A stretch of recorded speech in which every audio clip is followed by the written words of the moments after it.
This is my project file. Alright. So your project file looks really nice, and this is a project file. Alright. So now I'll ask you some questions which are based on this project file, this particular project file. Okay. So I can see that you have used accounting ratios, and I can see this one particular ratio, total assets turnover ratio. What do you understand by this ratio? The objective for computing these ratios is to understand how the assets have been used. The increase in the ratio determines the improvement in the assets used. Alright. The decrease in the assets determine that the assets have remained idle, and the company needs to determine their decline. Alright, alright.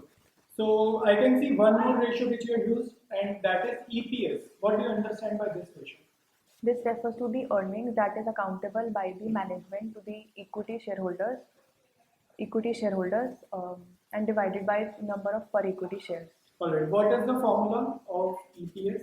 Formula is profit after tax minus preference dividend divided by a number of equity per share.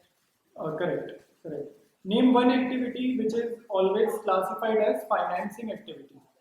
Dividend paid. Okay.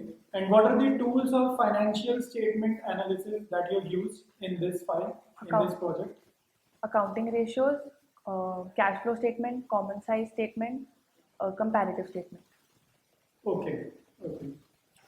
So what do you understand by collection period of 45 days?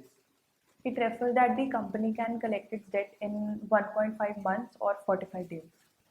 Okay, okay. So now I will ask you some general questions based on accountancy. So can you tell me what you understand by the term folio? Folio refers to the page number. Okay. And what do you understand by the term chronology? Chronology refers to date wise. Okay. So if it is not possible to locate the errors in trial balance, listen carefully. If it is not possible to locate the errors in trial balance, the difference is transferred to which account? We used to prepare trial balance in class 11. So this question is from that chapter, trial balance. It is transferred into suspense account. All Suspense right. account. So are you sure or you are not sure about it? I'm sure. Suspense account. Okay, okay.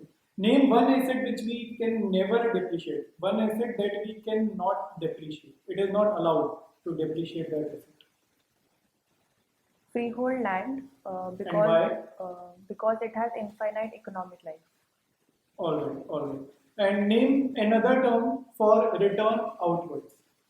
Another term for return outwards is purchases returns. All right, all right. So that will be all for today's Viva, and you did really good.